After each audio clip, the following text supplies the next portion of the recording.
that isn't to say it's all hype. One of the things we love about AI is that it is one of these rare circumstances where, on the one hand, we have all this crazy hype that isn't anything we can possibly live up to in the short term.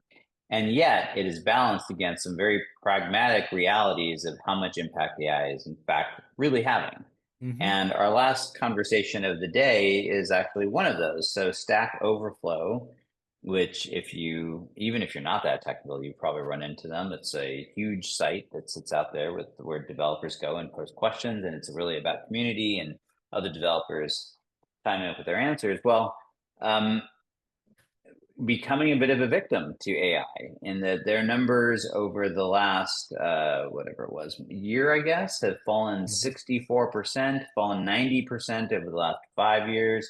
And it is really hard to attribute this to anything other than the rise of generative AI and the fact that you now have coding assistants, and I don't need to go ask anybody. I can simply ask my agentic copilot or whatever to go figure it out for me.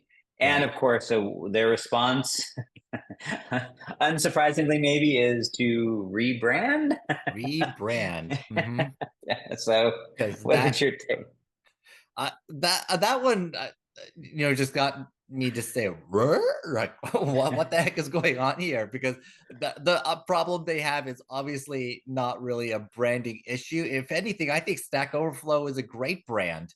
If you ask the developer community right now what is Stack Overflow, they at least know it's where I used to go to get answers to coding questions before I started asking ChatGPT, because frankly 90% of what I'm asking is just standard stuff that can be learned in a system.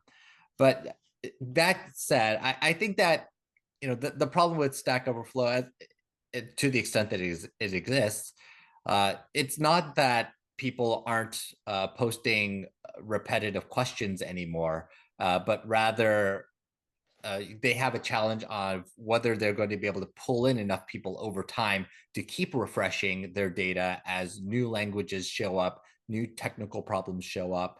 Even right now with models, we're going to have a bunch of technical problems where people are not going to know how to test their models or tune their models or be able to benchmark their models to their actual business accurately, because all we have are these standard task-based benchmarks that aren't really well suited to any particular business. And they're not going to, and if they don't use Stack Overflow and don't know how to get to Stack Overflow over time, I see that as a bigger problem. Yeah, no, I do think it's going to be. I mean, I read this and I had a few reactions. The first was yours, right? It's like, oh my gosh, how can you focus on rebranding? On the other hand, in fairness to them, they're pivoting or trying to pivot, and it's less really about branding and as in the way we think. This isn't about a new logo and new name, although I think those are probably part of it. It's really about extending this and trying to turn it into more of a community and more of a career oriented Mhm. environment where it's because they are rightfully reading the tea leaves, and that there is virtually no way to stop the march towards using LLMs and generative AI to answer those sort of questions, and increasingly obviating the need altogether. If I'm using an agentic coding system that's actually writing the code for me and troubleshooting it on its own, well, I'm not going to have a question to go post into Stack Overflow. So I think they're correctly assessing that this is not a battle they can win. And um, I think it's certainly a siren call. And we've seen a few of these where companies have announced major fall in traffic and therefore revenue. And if you made your business on being a place where it was purely sort of this captive knowledge, um, Mhm. and I think here's the deal: if it was transactional knowledge, i.e., I have a question, I'm looking for an answer, and that is what Stack Overflow is.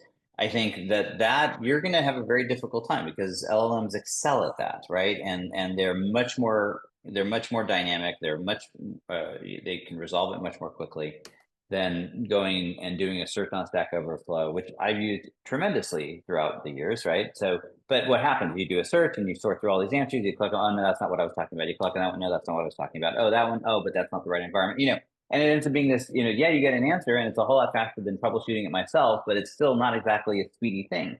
Whereas I can now go into an LLM and it can instantly give me the right answer because it has all this context. You're not going to compete with that. But, and this is where I think their rebranding is wrong, but the idea is right. If you compare that to like Reddit is also, it's a very similar sort of thing. The difference is that Redditors, I think that's what they, do I call myself a we now? It's much more about community and engagement. It's not just a transactional, it's like, I want an opinion. I want insight. And that's something that LLMs are not nearly as good at. And more than anything, as humans, that's not something we really trust in. And here's what I think is fascinating is I will often go to my LM. I actually use different models, but whatever. So right now I'm mostly using Claude. And I will ask Claude about whatever I'm looking for. And I specifically tell it I want user reviews or user insight. And what do I get almost inevitably? Links to Reddit, right? So it summarizes, and then I'm clicking through and I'm clicking into Reddit where I can now read what people are actually typing and saying. And I think this leads into one other little related element, and that is that I think if you are in the business of selling anything e-commerce, if you are providing environments where community comes together, you need to be thinking about how LLMs are going to interact with your data, because that's going to be one of the primary ways that it gets surfaced now. And I think it changes the dynamic significantly. So I think this is a great, it was a great find from an article standpoint because it really sort of tees up the shift that we're seeing happen in real time. Yeah, and to me, just as a kind of a site itself, I feel like Stack Overflow as a pure factual Q&A site, the time has passed for that kind of site as a standalone. I would love to see it. I understand there are business issues why this isn't going to happen, but I would love to see it merge with something like an Ars Technica or the Linux Foundation or some sort of group that really loves technology and is large enough to help provide a core of discussion of stable discussion, right? So, but unfortunately, on both sides there, like I think both Ars Technica and Stack Overflow are owned by billion-dollar media companies that each have their own selfish interests. Yeah, I don't expect we're going to see that, but I do think it's interesting. I mean, I think we're going to see this go one of a couple of ways, I think, right? I mean, you've been talking about all the different events you go to, and what is interesting about all of them, and I know you're an analyst right now, and so that's sort of your job is to go to events hosted by companies, but there's a sort of parallel thing in that it is getting increasingly difficult to find agnostic events and freestanding communities that are not driven by vendors.